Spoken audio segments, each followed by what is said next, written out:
Vamos a cambiar un poquito de tema. Hemos pasado las primeras 3 conferencias hablando de EPOC, vamos a comenzar a hablar de asma. Y nos acompaña la doctora María José Fernández, también conocida por nosotros, colombiana, bogotana, ¿cierto? Sí, señora. Es médico internista, neumólogo, tiene un magíster en ciencias biológicas, es actualmente la directora del Departamento de Ciencias Fisiológicas de la Universidad Javeriana y es asesora científica para el área respiratoria de GSK. La doctora María José nos va a hablar inicialmente, porque tiene 2 charlas, sobre asma de difícil control o asma grave no controlada. Bienvenida, doctora. Gracias, doctora Lucila. Muchas gracias a todos por estar acá. Un segundo, que están coordinando algo operativo. ¿Quieres que le quite el pointer de ahí? Ya, listo. Buenos días a todos. Bueno, entonces yo voy a empezar a hablarles de otro tema, que es una enfermedad pulmonar obstructiva, que es el asma. Y dentro del asma no todos los pacientes son iguales. Hay algunos pacientes que requieren una intensidad de tratamiento más alta de lo habitual para alcanzar el control, y esos pacientes se conocen como los pacientes con asma grave. Sin embargo, siempre que nos enfrentemos a esos pacientes tenemos que mirar si realmente el paciente tiene asma grave o es un asma de difícil control. Y la intención de la charla es tratar de abordar los 2 conceptos y mostrarles a través de un caso clínico cómo se puede hacer esto. Como ya me presentó la doctora Lucila, yo trabajo en la Universidad Javeriana, trabajo en el Hospital San Ignacio, pero también trabajo con GSK. Ese es mi conflicto de interés. Yo soy asesora científica y pues todo lo que les voy a mostrar acá no tiene relación con la postura ni de la universidad ni del hospital donde yo trabajo. Esta es la agenda que vamos a trabajar. Lo primero es definir bien qué es asma grave. A continuación quiero hablar con ustedes respecto a la definición de asma de difícil control. Y finalmente quisiera llevarlos a una propuesta de cómo hacer ese diagnóstico de asma grave y tratar de, a través de un ejemplo, volverlo práctico. Entonces, ¿qué es el asma grave? Entonces, el asma grave es un asma... El asma es una enfermedad que tiene una susceptibilidad genética y tiene un componente ambiental. En algunas personas esa susceptibilidad genética es lo más importante y en algunas personas es el componente ambiental. Sin embargo, no podemos negar que los 2 elementos son fundamentales para llevar a una activación del sistema inmune, ya sea de la vía innata, pero también de la vía adaptativa, que finalmente va a llevar a que todo este proceso inflamatorio conduzca, a través de la liberación de mediadores inflamatorios que son las citoquinas, a que los pacientes dentro de su vía aérea tengan modificaciones en las células epiteliales que los llevan a producir más moco, y adicionalmente modificaciones en todo el componente muscular de la vía aérea que va a llevar a que tengan el fenómeno de hiperreactividad bronquial, y todo esto va a generar los síntomas que tienen este tipo de pacientes. Nosotros el asma la podemos clasificar de varias formas. Hay una que se usó tradicionalmente, que de pronto algunos de ustedes, los que estudiaron asma en mi época de pregrado, la conocíamos como asma leve, asma intermitente, asma persistente leve, moderada o severa. Esa clasificación del asma se hacía con base al control de los síntomas y a la función pulmonar. Sin embargo, después han surgido otro tipo de aproximaciones, como la que tiene Gina, en la cual nosotros hablamos de gravedad de la enfermedad de acuerdo a la intensidad de tratamiento que requiere el paciente para alcanzar control de sus síntomas. Es una forma de tratar de mirar la fisiopatología que tiene esa persona. Puede que yo tenga un asma que se caracterice por alergia o un asma que se caracterice por eosinofilia, pero yo como ser humano puedo requerir una intensidad de tratamiento más alta para que mi asma se controle. Esa intensidad lo que refleja es toda la biología subyacente que tiene esa persona. Qué tan grave es para esa persona ese componente inflamatorio y qué tanto necesita para poderlo controlar. Nosotros lo vemos así y esto es lo que definimos como gravedad. Importante tener en cuenta que cuando yo hablo de control y de gravedad son 2 términos diferentes. Y hoy en día incluso Gina, que estas son las preguntas que sugiere esa iniciativa, nos sugiere que a cada paciente le evaluemos paulatinamente el control, que tanto sus síntomas están controlados, y busquemos alcanzar un tratamiento independientemente de qué tan intenso sea, para que logremos que su enfermedad esté controlada. Y el éxito en el asma no es que el paciente no tenga tratamiento. El éxito está en que a pesar de la intensidad de tratamiento que él requiera, alcance control. Asma severa se define como, dependiendo de la guía donde estemos hablando, este es el consenso de la Sociedad Americana y la Sociedad Europea de Neumología, como un asma que requiere una intensidad de tratamiento alta para estar controlada. Actualmente decimos que esa intensidad de tratamiento alta es la combinación de un corticosteroide inhalado a dosis alta con un segundo controlador. Ese segundo controlador suele ser un beta-2 agonista de larga acción, sin embargo podría ser otro medicamento o aquella asma que requiere el uso de corticosteroides sistémicos para estar controlada o para no perder el control. ¿Y qué se define como control en asma grave? Que yo no tenga síntomas, que no tenga exacerbaciones graves, que no tenga exacerbaciones frecuentes y que no tenga compromiso de la función pulmonar. Aquí tratamos de ser más objetivos y lo definimos el control por escalas, puede usarse el ACQ o el ACT. Las exacerbaciones frecuentes las definimos como 2 o más exacerbaciones que requieran corticosteroides sistémicos, exacerbaciones graves las que me conducen a hospitalización y limitación al flujo aéreo a través de la espirometría. En el mundo aproximadamente hay 242 millones de personas que padecen de asma. De estas se dice que entre un 5 al 10%, dependiendo del país donde esté, padecen de asma grave. En Colombia no tenemos datos, creemos más que está hacia este lado del 5%, sin embargo, pues dependiendo del centro donde uno esté, podría haber más pacientes con asma grave o menos. Donde yo estoy, pensaría que nos acercamos más hacia este 5%, sin embargo, pues no tenemos el dato propiamente dicho. Estos pacientes, ¿por qué son importantes? Son pacientes que tienen 5 veces más riesgo de presentar exacerbaciones y adicionalmente son pacientes que al tener una exacerbación previa que requirió el tratamiento con corticosteroide sistémico, tienen 6 veces más el riesgo de presentar una nueva exacerbación, con todo el deterioro que esto conduce. Y es que la calidad de vida de estos pacientes se ha afectado. El AQLQ, que es la escala de calidad de vida en asma severa, muestra que cuando yo tengo un paciente sin exacerbaciones, su puntaje es mejor que cuando tiene exacerbaciones que requieren corticosteroides orales o que requieren hospitalización. Y eso nos muestra que en estos pacientes uno de los principales problemas son las exacerbaciones. Y por eso muchas de las terapias que usamos van dirigidas a garantizar control de síntomas, pero también a reducir el riesgo futuro que tienen estos pacientes de exacerbar. Y en los pacientes con asma grave esto es importante.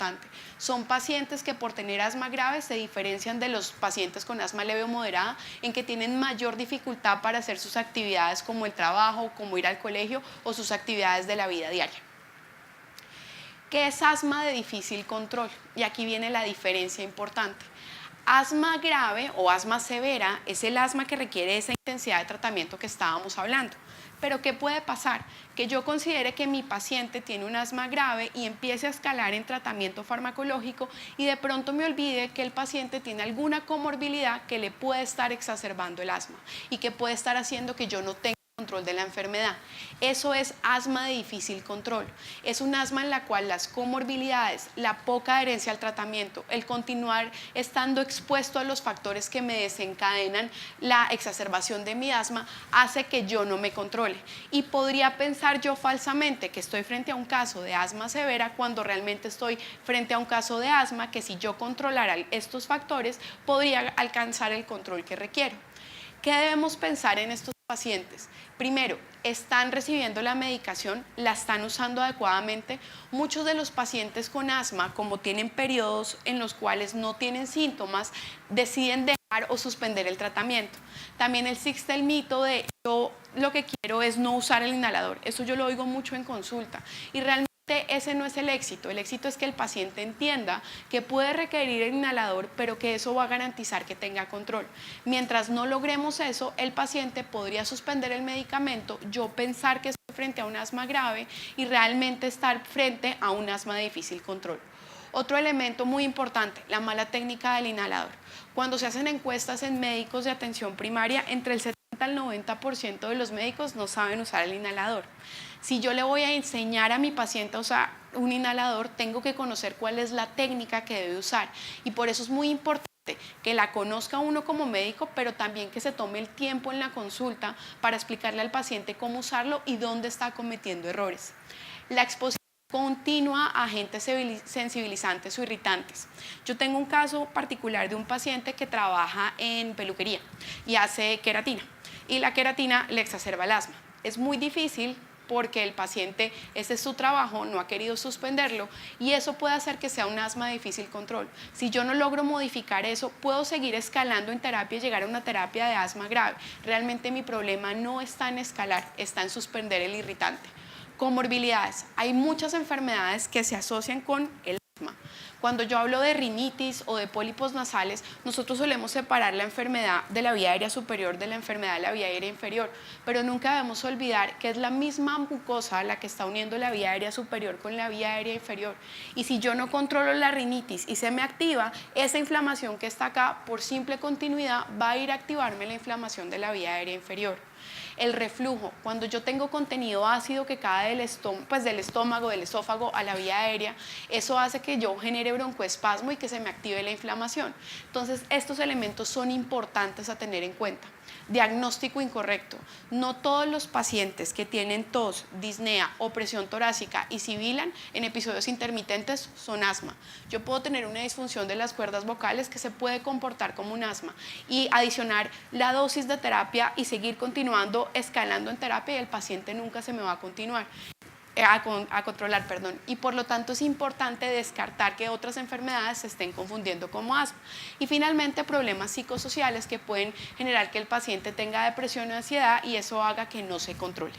Entonces, ¿cómo debo yo hacer para poder diferenciar entre asma grave de asma de difícil control?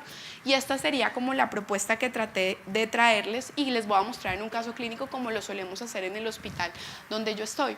Lo primero que se debe hacer es confirmar el diagnóstico del asma, confirmar que el paciente realmente tiene asma. Segundo, excluir otra serie de patologías que podrían estarme confundiendo con el diagnóstico. A continuación, lo que tengo que mirar es si el paciente tiene alguna comorbilidad adicional que podría empeorarme el control del asma y verificar la técnica y el cumplimiento del inhalador. Lo siguiente que tengo que hacer es ir escalando en mi terapia y mirar si el paciente realmente tiene una intensidad de terapia que sugiere que sea un asma grave, porque es importante recordar que, por ejemplo, las combinaciones de esteroide inhalado con beta-2 agonista de larga acción suelen tener dos presentaciones, una que tiene dosis alta y unas que tienen dosis medias o bajas. Si el paciente está con dosis medias o bajas, eso no es la intensidad de tratamiento lo suficientemente alta como para que yo diga que es un asma grave. Yo he tenido varios casos de pacientes que no remiten con la dosis baja pensando que es un asma grave y eso es importante recordarlo. Y finalmente, lo otro que tengo que hacer es darle el tratamiento al paciente, confirmar que lo use adecuadamente y darme un tiempo prudencial para mirar si el paciente recibiendo su tratamiento no logra controlarse. Y ahí sí yo podría hablar de un asma grave no controlada. Miren que toma mucho tiempo.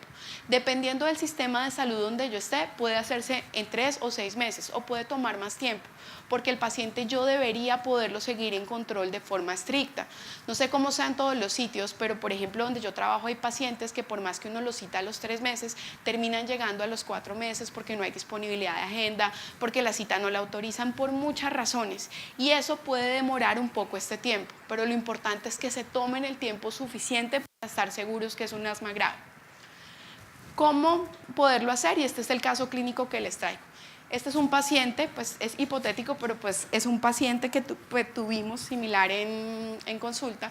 Era un hombre de 52 años, yo trabajo en Bogotá, él venía de Tota, Boyacá, pues había nacido allá, pero vivía en Bogotá desde hacía más o menos 30 años.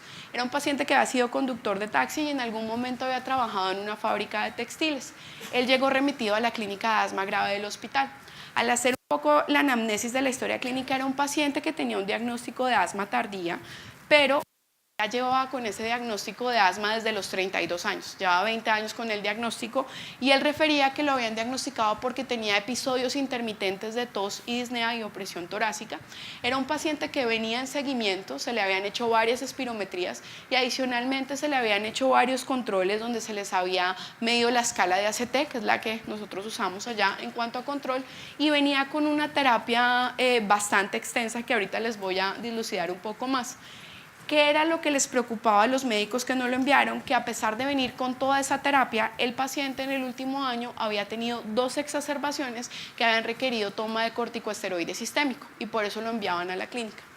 Dentro de los antecedentes importantes tenía pólipos nasales, el paciente había tenido una crisis de asma severa que lo había conducido a hospitalización en la unidad de cuidado intensivo en el 99 y el paciente lo habían llevado a resección de pólipos nasales en el 2010. Era un paciente con un antecedente de tabaquismo, gracias a Dios ya había dejado de fumar porque eso podría condicionar que el asma no se controlara o que se asociara más adelante con otras complicaciones y finalmente el paciente venía con este tratamiento. El paciente venía con una combinación de esteroide a dosis altas con beta-2 agonista de larga acción, es decir, ya cumpliría de cierta manera el criterio de asma grave, pero adicionalmente venía en tratamiento con un antileucotrieno y venía con con un antimuscarínico de larga acción, con el medicamento de rescate y en el momento no estaba con ningún tratamiento para los pólipos nasales. Al hacer la revisión por sistema, él seguía teniendo episodios de ausencia de control, donde tenía síntomas, sino que a veces eran de mayor o menor intensidad. Había dejado de hacer ejercicio porque tenía mucha tos al terminar la actividad física y venía utilizando el medicamento aliviador aproximadamente 3 noches durante la última semana. Al examen físico pues no tenía así algo muy llamativo en el momento pues de la valoración. Y lo que se empezó a mirar fue la historia clínica. Y si ustedes miran, estos eran los últimos 2 años, 2017, 2018, y él venía con un puntaje de ACT que nunca estuvo en control total, pero era muy fluctuante en el tiempo y aquí en el último año teníamos un control parcial, se estaba perdiendo el control y había tenido las 2 exacerbaciones que les comenté y adicionalmente había consultado 3 veces a urgencias. Entonces lo primero que uno debe preguntarse es, ¿este paciente tiene la definición realmente de asma grave? ¿Lo miramos por intensidad de tratamiento? Sí, sí la tenía. Pero adicionalmente, ¿este sería un asma grave no controlada? Sí, sería un asma grave no controlada porque tenía un puntaje de ACT que está en 14 puntos y había tenido un riesgo futuro elevado porque en los últimos 12 meses tenía 2 exacerbaciones que habían requerido corticosteroide sistémico. Sin embargo, esta fue la impresión diagnóstica con la que empezamos a trabajar y es un asma no controlada de aparición tardía asociada a rinitis y pólipos nasales y esta era la gran pregunta que teníamos todos. ¿Realmente es un asma grave o es un asma de difícil control a lo que nos estamos enfrentando? Y esta es la forma como se puede hacer esa valoración cíclica. Lo primero que les comenté que debe uno hacer para tratar de diferenciar asma de difícil control de asma grave es confirmar el diagnóstico. ¿Qué hicimos? Bueno, ¿cómo se hace el diagnóstico de asma? El diagnóstico de asma tiene 3 pilares: síntomas variables en el tiempo y en intensidad, presencia de una limitación variable del flujo aéreo e inflamación crónica de la vía aérea. Esto es muy difícil de cuantificar porque no todas las inflamaciones de los pacientes son iguales. Hay pacientes donde la inflamación que predomina es eosinofílica, hay pacientes donde predomina la neutrofílica, hay pacientes donde predomina la alergia. Entonces no hay una sola prueba que les pueda ayudar, pero esto sí es fácil de mirar. ¿Y qué entramos a revisar? Historia clínica. ¿Era un paciente que tenía síntomas variables en el tiempo y en la intensidad? Sí. Tenía una espirometría del 2004 que desafortunadamente no la tengo y no se las puedo compartir, pero que era una espirometría que refería que tenía una alteración obstructiva con una respuesta significativa al broncodilatador. Nosotros teníamos esta espirometría a la que sí tuvimos acceso, que era una espirometría de agosto de 2017, donde el paciente tenía una alteración obstructiva moderada sin respuesta significativa al broncodilatador. Para ese momento dijimos, es un paciente con síntomas variables en intensidad y en el tiempo, que tiene una alteración obstructiva que ha variado en el tiempo. Algunas veces tuvo la alteración con respuesta al broncodilatador y en este caso no tenía respuesta al broncodilatador, pero era muy probable por toda la intensidad de tratamiento con la que venía. Entonces consideramos que sí podía ser un asma lo que tuviera el paciente y miramos cómo estaban los factores contribuyentes de control. Es decir, si él tenía alguna comorbilidad que no estábamos tratando, si no estaba usando adecuadamente el inhalador. Nosotros solemos hacerlo de una forma como algorítmica y todos vamos paso por paso para evitar saltarnos a alguno de los factores contribuyentes.